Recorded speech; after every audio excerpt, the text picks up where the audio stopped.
بسم الله الرحمن الرحيم. وعن جابر قال كنا مع النبي صلى الله عليه وسلم في غزوة فلما قفلنا كنا قريبا من المدينة قلت يا رسول الله إني حديث عهد بعرس قال تزوجت؟ قلت نعم. قال أبكر أم ثيب؟ قلت بل ثيب. قال فهلا بكرا تلاعبها وتلاعبك؟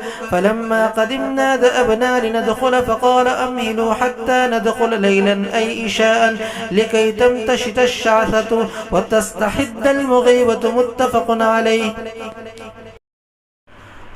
حضرت جابر رضی اللہ تعالی عنہ سے روایت ہے، وہ فرماتے ہیں کہ ہم نبی کریم صلی اللہ علیہ وسلم کے ساتھ تھے کسی غزوے میں، جب ہم واپس آئے تو ہم مدینہ منورہ کے قریب تھے کہ میں نے کہا یا رسول اللہ میں نے نئی شادی کر رکھی ہے.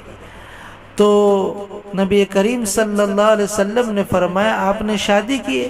میں نے کہا جی ہاں.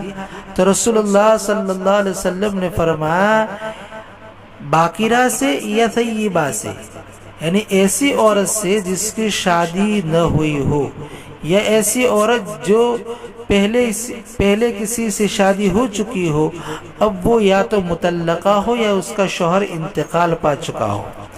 تو انہوں نے کہا کہ میں نے طیبہ سے، یعنی جس کی دوسری مرتبہ شادی ہو رہی ہو. تو آپ نے فرمایا کیوں تم نے باقرہ سے شادی نہیں کی؟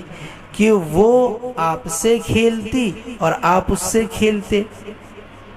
راوی فرماتے ہیں، حضرت جابر فرماتے ہیں جب ہم مدینہ منورہ کے قریب ہوئے اور ہم نے چاہا کہ ہم گھروں میں داخل ہو جائے تو نبی کریم صلی اللہ علیہ وسلم نے فرمایا ٹھہر جاؤ، ہم رات میں یعنی عشاء کے وقت داخل ہوں گے.